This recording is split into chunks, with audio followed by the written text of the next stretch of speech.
every rule is born.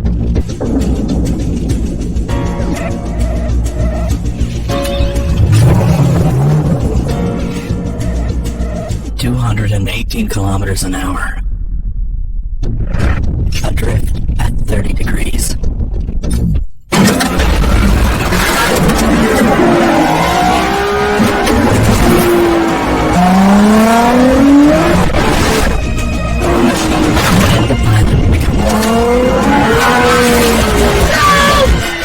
To my channel, it's Trinix Autofix. I need a new wastegate actuator, my car's not getting positive boost pressure.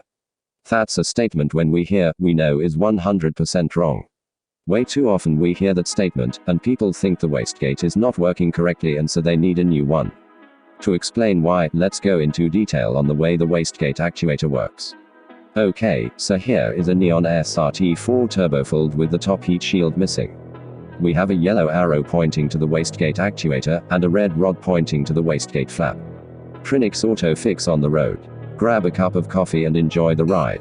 So let's do a rundown of the operation of the wastegate with an example of you driving in second gear as boost builds up when you stomp the gas.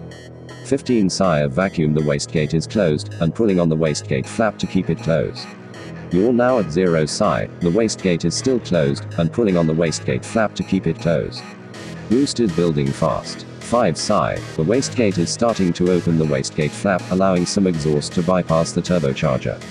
10 psi, boost is still building and the wastegate actuator is pushing the wastegate flap open more.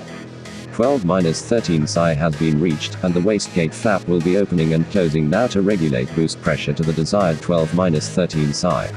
So, because the wastegate regulates boost pressure, and it's always pulling on the flap, if for some reason it failed, the boost pressure would be very high as it will not be regulating the peak pressure. You would never have 0 psi unless with a failed wastegate actuator, you'd have 5-10-20 psi over what it should be. Thanks for watching, bye for now.